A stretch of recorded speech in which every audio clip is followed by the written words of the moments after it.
السلام علیکم ورحمۃ اللہ وبرکاتہ، نحمده ونصلی علی رسولہ الکریم، اما بعد فاعوذ باللہ من الشیطان الرجیم، بسم اللہ الرحمن الرحیم، رب اشرح لی صدری ویسر لی امری واحلل عقدۃ من لسانی یفقہوا قولی۔ حدیث نمبر 98، بیماری اور شفا۔ بیماریاں دو طرح کی ہوتی ہیں، ایک روحانی اور ایک جسمانی۔ جہاں تک جسمانی بیماریوں کا تعلق ہے تو اللہ سبحانہ وتعالیٰ نے ان کے لیے زمین سے چیزیں پیدا کی جن میں انسان کے لیے شفا رکھی، اور جہاں تک روحانی بیماریوں کا تعلق ہے تو اللہ سبحانہ وتعالیٰ نے ان کی شفا کے لیے قرآن نازل کیا۔ بہرحال کوئی بیماری ایسی نہیں کہ جس کے لیے اللہ نے دوا نہ اتاری ہو۔ اسی سلسلے کی یہ حدیث ہے، ان ابی ہریرہ رضی اللہ عنہ عن النبی صلی اللہ علیہ وسلم قال ما انزل اللہ داء الا انزل له شفاء، کتاب الطب۔ ابو ہریرہ رضی اللہ عنہ نبی کریم صلی اللہ علیہ وسلم سے روایت کرتے ہیں، آپ صلی اللہ علیہ وسلم نے فرمایا، اللہ نے کوئی ایسی بیماری نہیں اتاری جس کی دوا نہ اتاری ہو۔ ما انزل اللہ داء، یعنی اللہ نے جو بھی کوئی بیماری پیدا کی ہے اس کے لیے شفا کا سبب بھی پیدا کیا ہے، یعنی جسمانی بیماریوں کے لیے بھی اور روحانی بیماریوں کے لیے بھی، یعنی کوئی بھی بیماری ایسی نہیں۔ ما انزل اللہ داء الا انزل له شفاء، مگر یہ کہ اس کی شفا بھی رکھی ہے اللہ نے۔ تو چونکہ اللہ سبحانہ وتعالیٰ نے آسمانی اسباب کے ذریعے بیماری کی شفا کو پیدا کیا تو اس کے لیے اتارنے کا لفظ آیا ہے، انزلہ، اتارا۔ انزال کے کئی ایک معنی علماء نے یہاں پر کیے ہیں۔ ایک قول یہ ہے کہ اس کے اتارنے سے مراد یہ ہے کہ اللہ نے اپنے بندوں کو اس کے متعلق آگاہ کیا ہے، یعنی خبردار کیا ہے، بتایا ہے۔ ایک اور قول یہ ہے کہ رسول اللہ صلی اللہ علیہ وسلم نے ہر بیماری اور اس کے علاج کے متعلق عمومی طور پر خبر دی ہے، یعنی بیماری بھی ہے، اس کی بھی خبر دی، اور علاج بھی ہے۔ ایک قول یہ بھی ہے کہ ان دونوں کے اتارنے سے مراد ان کو پیدا کرنا ہے اور ان کا زمین میں رکھ دینا ہے، یعنی جیسا کہ حدیث میں اس خبر کی طرف اشارہ ہے کہ اللہ نے جو بیماری رکھی اس کے لیے علاج بھی رکھا، یعنی زمین پر رکھا۔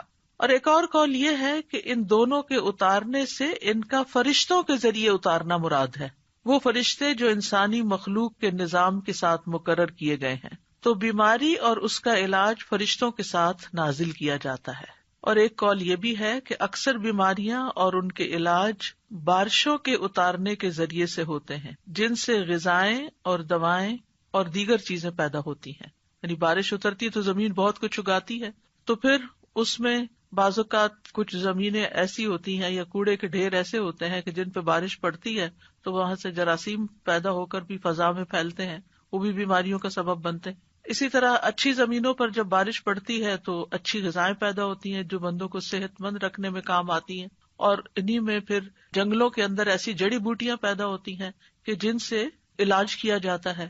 تو بہرحال دونوں چیزیں مقدر ہیں، اللہ کی تقدیر میں سے ہیں، اور یہ اللہ سبحانہ وتعالیٰ کی مخلوق پر ایک مکمل مہربانی ہے کہ اگر اللہ تعالیٰ نے انسان کو بیماری کے ذریعے آزمایا ہے تو اس کے علاج کے لیے یا حل کے لیے اللہ نے دوائیں بھی پیدا کی ہیں۔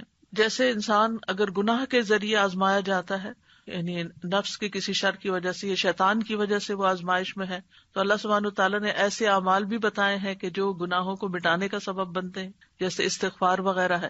اسی طرح ایک اور حدیث سے ہمیں یہ بھی پتہ چلتا ہے کہ سال میں ایک رات وبا اترتی ہے، اور یہ صحیح مسلم کی روایت ہے۔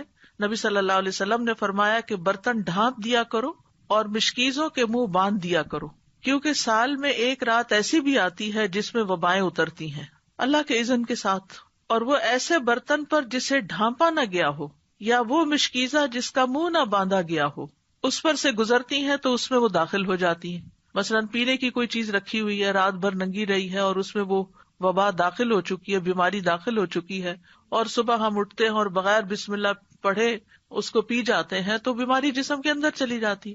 پھر ایک بندے کے اندر جراثیم آتے ہیں تو وہاں سے وہ دوسرے کو لگ جاتے ہیں، تیسرے کو لگ جاتے ہیں، اور پھر وہ بیماری بہت سو تک پھیل جاتی ہے۔ تو بہرحال بیماری بھی اللہ کے اذن سے ہی آتی ہے، اور ہمیں اس معاملے میں احتیاط بھی کرنے کی ضرورت ہے اور دوا اور علاج کی بھی ضرورت ہے۔ تو دا کا مطلب ہے حسی بیماری، اور جسمانی بیماری اور روحانی بیماری، یعنی بیماریاں دونوں طرح کی ہوتی ہیں، اور دونوں طرح کی بیماریوں کے لیے علاج کرانا ضروری ہے. یعنی بعض اوقات ہم جسمانی بیماریوں کے لیے تو علاج کر لیتے ہیں، لیکن اگر کسی کو کوئی روحانی بیماری ہے تو اس کا علاج نہیں کرتے اور اس کو ہم بیماری نہیں سمجھتے. بعض اوقات جن بھوت کا اثر سمجھتے ہیں، بعض اوقات دوسرے کو کہتے ہیں ایسے ہی بہانے بنا رہا ہے، لیکن اس کو سنجیدگی سے نہیں لیتے اور اس کا پراپر علاج نہیں کرتے.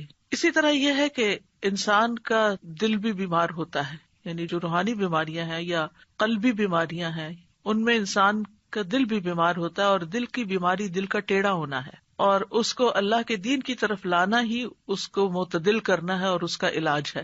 تو دلوں کا علاج اللہ کی کتاب اور اس کے رسول صلی اللہ علیہ وسلم کی سنت کی طرف لوٹنا ہے، جیسا کہ اللہ عز و جل کا فرمان ہے، یا ایھا الناس قد جاءتکم موعظۃ من ربکم وشفاء لما فی الصدور وہدی ورحمۃ للمؤمنین. اے لوگو، بے شک تمہارے پاس تمہارے رب کی طرف سے عظیم نصیحت اور اس کے لیے سراسر شفا جو سینوں میں ہے، یعنی سینوں میں دل ہے اور دل کے اندر جو بھی تکلیف ہے، اور ایمان والوں کے لیے سراسر ہدایت اور رحمت آئی ہے. تو اس لیے قلبی بیماریوں کا علاج، دل کی بیماریوں کا علاج، روحانی بیماریوں کا علاج قرآن سے کرنا چاہیے، کیونکہ خود قرآن نے خبر دی ہے کہ وہ شفا ہے، شفاء لما فی الصدور، جو سینوں کے اندر ہے. اور اللہ عز و جل کی کتاب سے زیادہ افضل کوئی چیز نہیں کہ جس کے ساتھ انسان اپنے دل کا علاج کر سکے، لیکن اس کے لیے ضروری ہے کہ اخلاص کے ساتھ اس کی قرأت کرے، اس کو پڑھے، اس میں غور و فکر کرے اور کسی بھی قسم کا اس کے ساتھ ایک تعلق قائم رکھے. اسی طرح بعض اوقات پورا قرآن اگر نہیں بھی پڑھتا یا بہت زیادہ تلاوت مریض نہیں بھی کر سکتا تو قرآن مجید سے سلیکٹڈ آیات بھی اس کو پڑھنے کے لیے دی جا سکتی ہیں. مثال کے طور پر آیت کریمہ جو ہے لا الہ الا انت سبحانک انی کنت من الظالمین، یہ قرآن کی ایک آیت ہے، اور اس میں یہ بھی ہے کہ کذالک ننجی المؤمنین، کہ ہم باقی مومنوں کو بھی ایسے نجات دیتے ہیں جیسے یونس علیہ السلام کو اس آیت کے پڑھنے کی وجہ سے نجات دی. تو اس لیے وہ ایک آیت کو بھی اگر کئی دفعہ دہراتا ہے تو اس میں کوئی حرج کی بات نہیں ہے، کیونکہ قرآن و سنت سے غم اور رنج کا علاج یہ آیت کریمہ کی شکل میں ثابت ہے. لیکن ایک بات یاد رکھیے کہ تجربہ نہ کیجیے کہ اچھا اگر قرآن شفا ہے، میں ذرا ایکسپیریمنٹ کر کے دیکھتا ہوں کہ میری اس بیماری میں قرآن کے پڑھنے سے شفا ہوتی ہے یا نہیں. تو ایسے لوگوں کو شفا نہیں ہوتی کہ جو تجربے کی غرض سے یہ کام کرتے ہیں. ہمیں پورے یقین کے ساتھ، ایمان کے ساتھ اس بات کو لینا چاہیے کہ اللہ تعالیٰ نے جب کہہ دیا قرآن شفا ہے تو پھر وہ شفا ہی ہے اور اس کے ذریعے شفا حاصل ہوگی. بہرحال اس حدیث سے یہ بھی پتہ چلتا ہے کہ اللہ نے جو بھی کوئی بیماری اتاری ہے اس کی دوا بھی اتاری ہے، اور اگر دوا اتاری ہے تو پھر ہمیں کیا کرنا چاہیے؟ دوا لینی چاہیے، علاج کروانا چاہیے. بعض لوگ اپنی سستی اور کوتاہی کے باعث علاج نہیں کرتے، صرف اللہ پہ ڈال دیتے ہیں. اللہ تعالیٰ تو سبھی کچھ کر سکتا، اس کے لیے تو کچھ مشکل ہی نہیں، وہ تو اول درجے میں بیماری بھی نہ بھیجے آپ کی طرف. لیکن یہ ہے کہ دنیا چونکہ امتحان کے لیے ہے، اور اللہ تعالیٰ نے قرآن مجید میں ہمیں یہ بھی بتا دیا ہے کہ ہم تمہیں آزمائیں گے. تو لوگوں کے امتحان مختلف طرح سے ہوتے رہتے ہیں، اور اس میں مومن کا رویہ بالکل مختلف ہوتا ہے.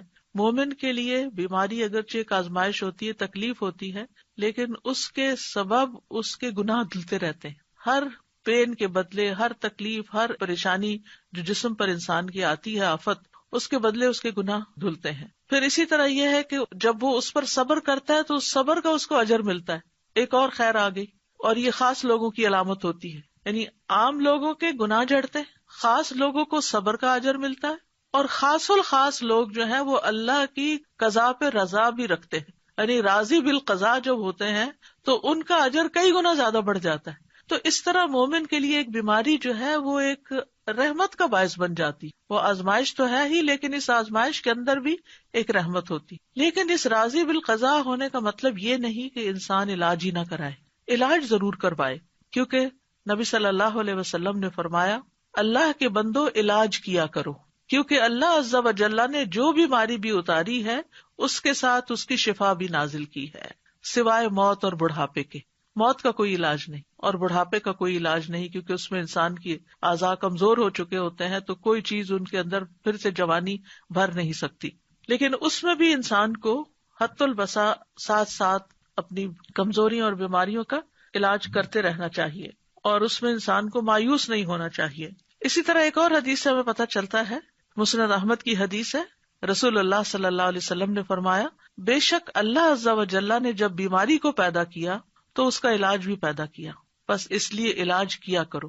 تو گویا اللہ تعالیٰ کا یہ حکم ماننا جو ہے، رسول اللہ صلی اللہ علیہ وسلم کے ان الفاظ پر یقین رکھتے ہوئے علاج کروانا جو ہے، چاہے وہ تکلیف دہ ہو لیکن اس کو بھی انسان عبادت سمجھے، یعنی علاج کرانے کو بھی عبادت سمجھے کہ میں اللہ اور اس کے رسول کا حکم مان رہا ہوں، انہوں نے ہی کہا ہے کہ علاج کراؤ تو میں علاج کروا رہا ہوں۔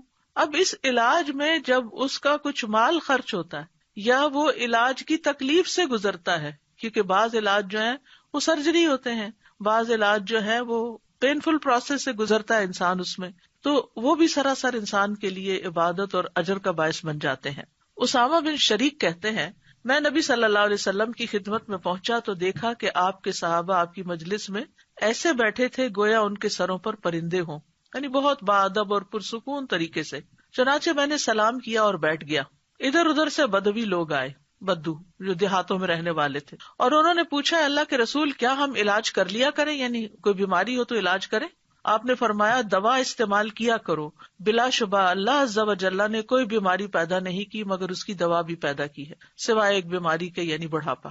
اچھا، بعض لوگ ہوتے ہیں وہ یہ کہتے ہیں کہ ہم نے آج تک کوئی دوا نہیں کھائی، اور اس میں بڑے فخر سے بتاتے ہیں ہمیں اگر کوئی بیماری ہو تو بس ہم صبر کر لیتے ہیں، بس دم درود سے کام لے لیتے ہیں اور بس ہمارے لیے وہی کافی ہو جاتا ہے۔ الحمدللہ یہ بھی اچھی بات ہے کہ آپ قرآن سے علاج کر لیتے ہیں اور کرنا چاہیے، لیکن اس کا یہ مطلب نہیں کہ کوئی اگر دوا کھا رہا ہے یا دوا کھانا کوئی بری بات ہے، کیونکہ نبی صلی اللہ علیہ وسلم نے کیا فرمایا ہے کہ دوا استعمال کیا کرو، تداوؤ، دوا استعمال کیا کرو۔ تو دوا کھانا جو ہے وہ کوئی غلط کام کرنا نہیں ہے، لیکن دوا سے شفا ملنا اللہ کے اذن سے ہے، دوا کے اندر شفا اللہ نے رکھی ہے، اللہ کے اذن سے شفا ہوتی۔ کوئی یہ نہیں کہہ سکتا کہ میں نے یہ چیز کھائی تو میں ٹھیک ہو گیا، نہیں، چیز نے ٹھیک نہیں کیا، اللہ کے اذن سے ٹھیک ہو گیا، کیونکہ اللہ کا اذن اس کو ہوا کہ اس بندے کے اندر یہ کیفیت پیدا کر دے، اس کی بیماری کی اصلاح کر دے، تو علاج ہو گیا، شفا ہو گئی۔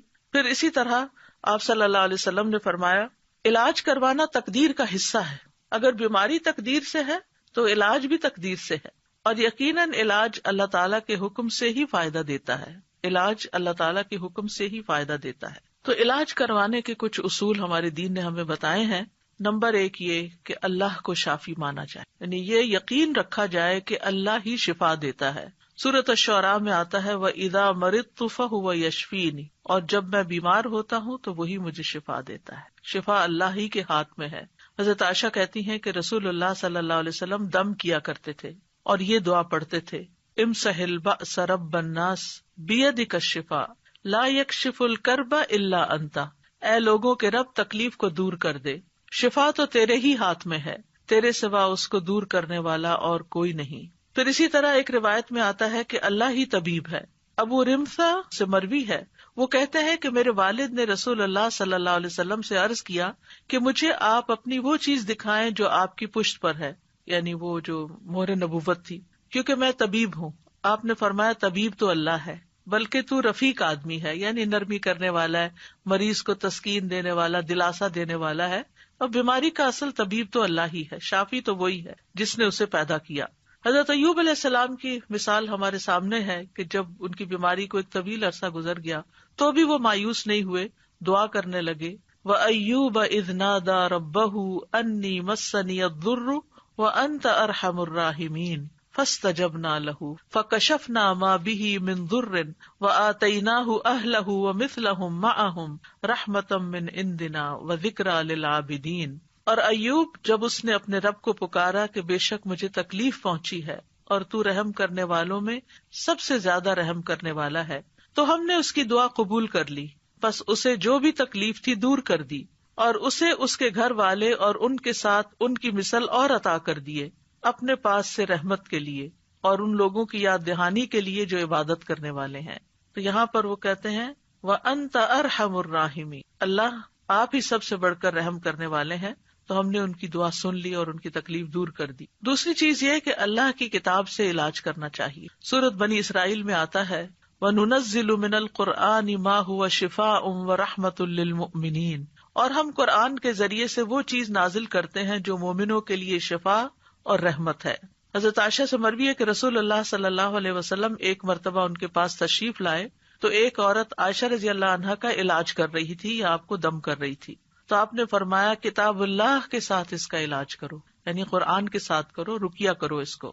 اسی طرح سنت سے علاج، انبیاء علیہ السلام کو قلبی اور روحانی ادویات دی گئی تھی۔ ابن قیم کہتے ہیں کہ وہ وہی جو اللہ تعالیٰ اپنے نبیوں کو کرتا ہے اس میں ایسی چیز ہوتی ہے جو لوگوں کو فائدہ دیتی ہے، یعنی وہی کے ذریعے علاج ہوتا ہے، اور اس میں وہ دوائیاں بھی ہوتی ہیں جو بیماریوں سے شفا دیتی، اور وہ ایسی چیزیں ہوتی ہیں، وہ بعض غذائیں ایسی ہوتی ہیں کہ جن کی طرف بڑے بڑے ڈاکٹروں کی عقل نہیں پہنچ سکتی، اور ان دوائیوں تک ان کے علوم، تجربات اور قیاسات پہنچ نہیں سکتے، اور یہ دوائیاں قلبی اور روحانی ہوتی ہیں۔ تو ایک بات ہمیں یاد رکھنی چاہیے کہ انسان صرف مادی جسم سے نہیں بنا، یعنی صرف مادہ نہیں ہے، صرف میٹر نہیں، اس کے اندر روح ہے۔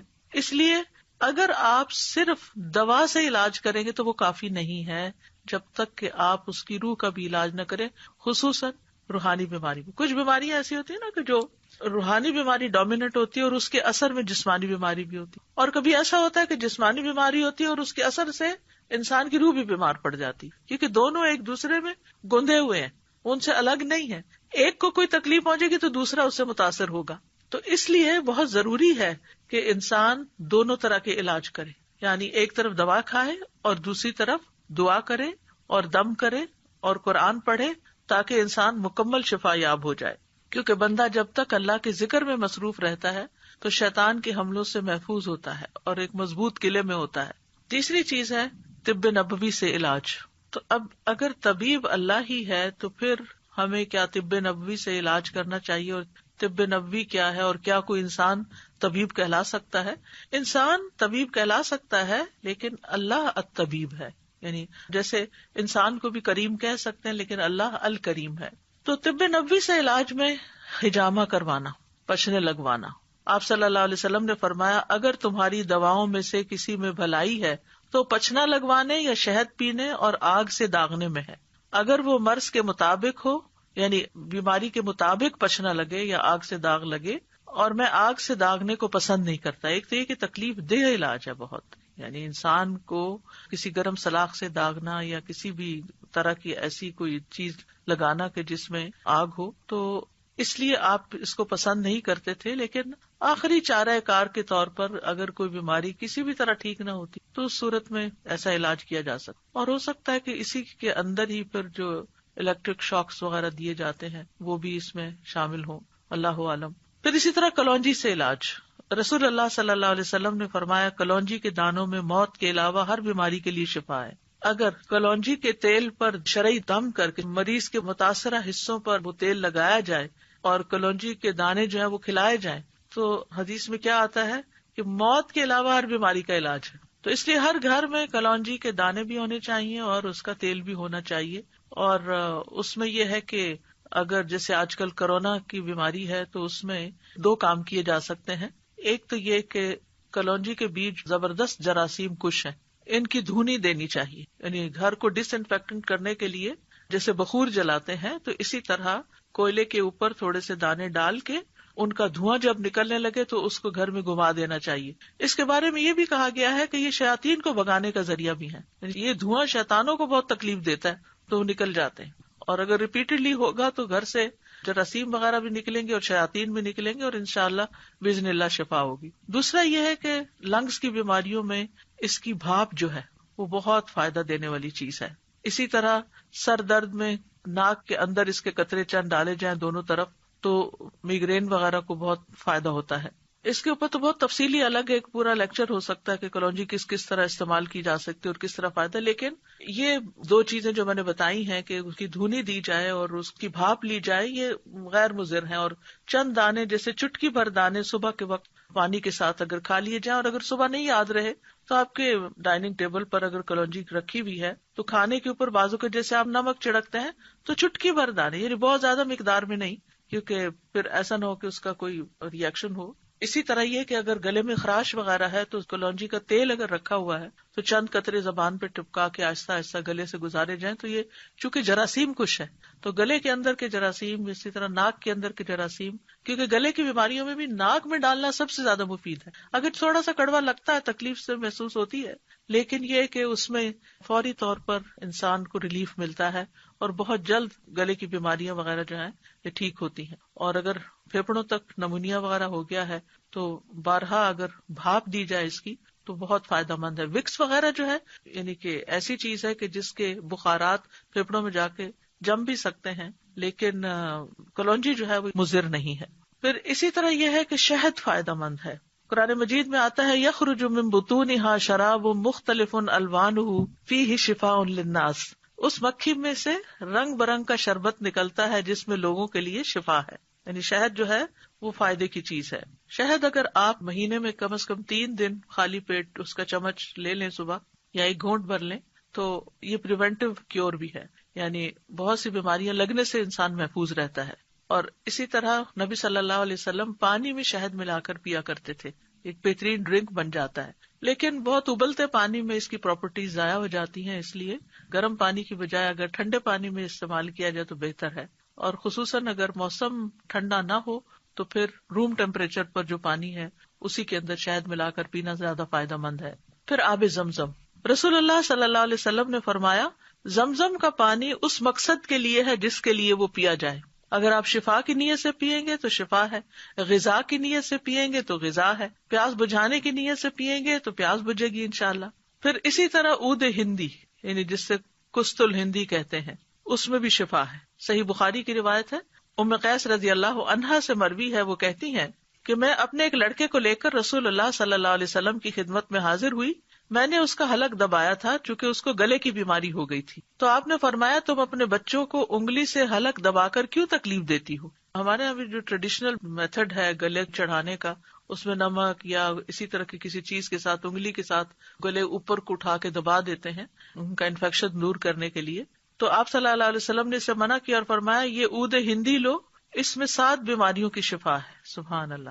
ان میں ایک ذات الجم پسلی کا ورم بھی ہے یعنی نمونیا بھی ہے. تو آج کل کرونا وائرس میں جیسے پھیپڑوں پر ہی سارا اثر چلا جاتا ہے، بیماری زیادہ تکلیف دہ ہو جاتی ہے، تو اس میں کست الہندی جو ہے اور کست البحری یہ فائدہ مند ہے.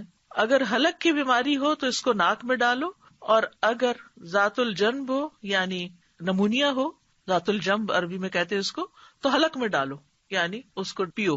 اور اس کے لیے بھی یہ ہے کہ گرم پانی میں اگر تھوڑی دیر کے لیے اس کو بھگو کے رکھ دیا جائے، ایک چھوٹی چمچ جو ہے اس کو 1 کپ پانی میں، اور پھر جب وہ اچھی طرح اس کے پانی میں اثرات آ جائیں تو اس کو چائے کی طرح سپ سپ کر کے یا قہوے کی طرح پی لیا جائے تو یہ بھی بہت جلد فائدہ دیتی ہے.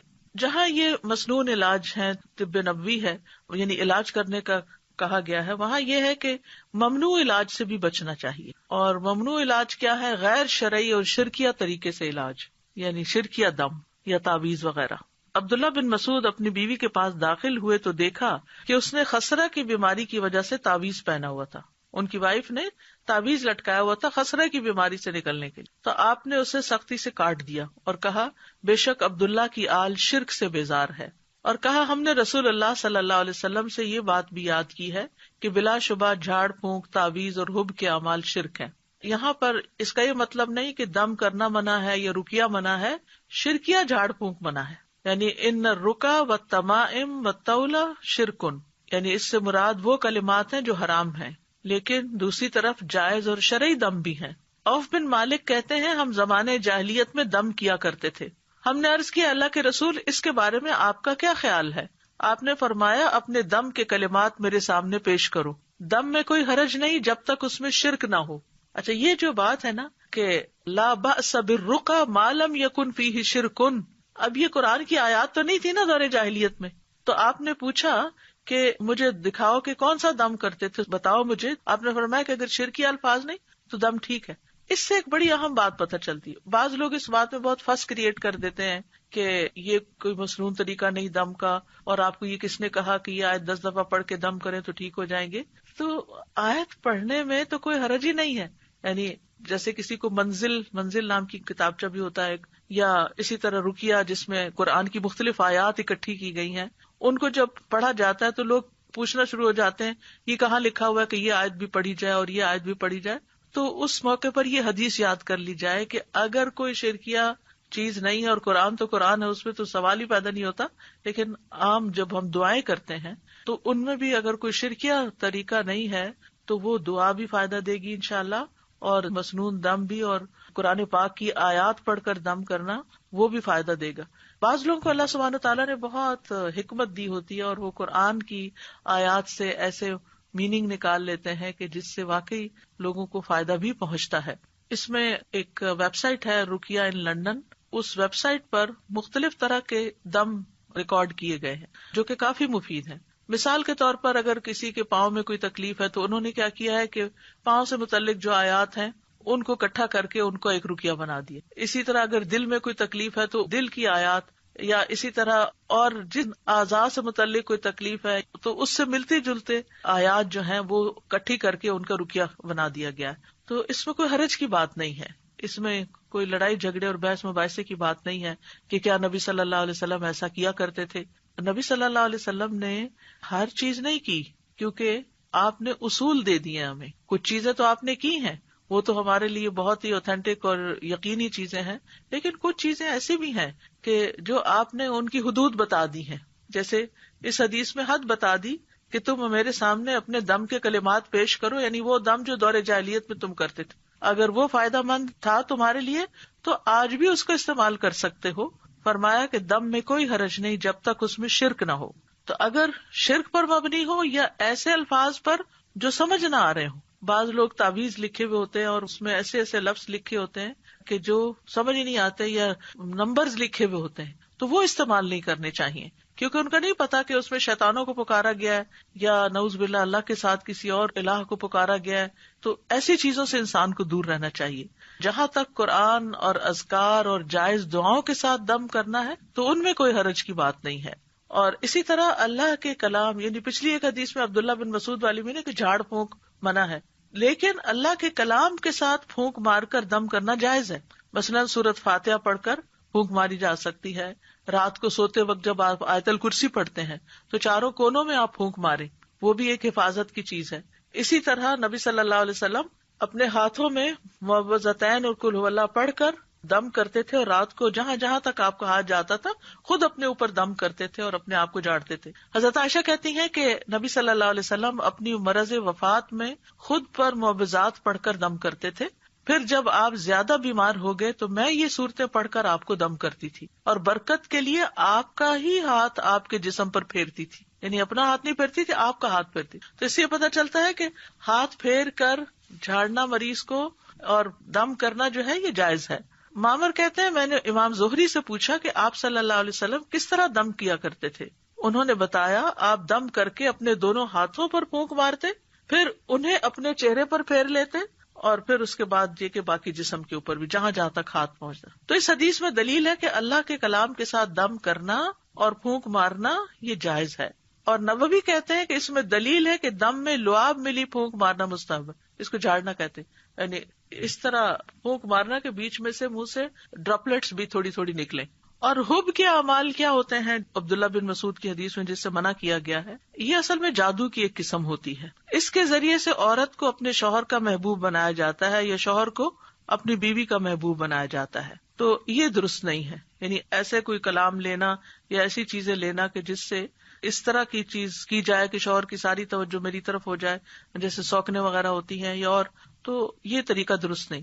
رسول اللہ صلی اللہ علیہ وسلم نے فرمایا جس نے حرام چیز کے ساتھ علاج کیا اللہ اس کے لیے اس میں شفا نہیں بنائے گا. تو اس لیے شراب یا شراب سے بنی ہوئی چیزیں جو ہیں ان سے علاج نہیں کرنا چاہیے. حرام ادویات کا استعمال بھی نہیں ہونا چاہیے، آپ نے اس سے منع کیا ہے کہ وہ علاج نہیں بیماری ہے. یہ جو دم وغیرہ بتائے ہیں میں نے، اس کے لیے ویب سائٹ پر آن لائن آرڈرز پلیس کر سکتے ہیں. آیات شفا جو ہیں پرنٹڈ شکل میں موجود ہیں اور بک سٹور پر بھی موجود ہیں. الہدا کے جہاں بھی برانچز ہیں، چاہے کینیڈا میں ہے یا لندن میں ہے یا یو ایس میں ہے یا پاکستان میں جو مختلف شہروں میں ہے، ان سب جگہوں پر یہ پروڈکٹس جو ہوتی ہیں وہ اویلیبل ہوتی ہیں، اور ویب سائٹ کے اوپر بھی اس طرح کی چیزیں موجود ہیں.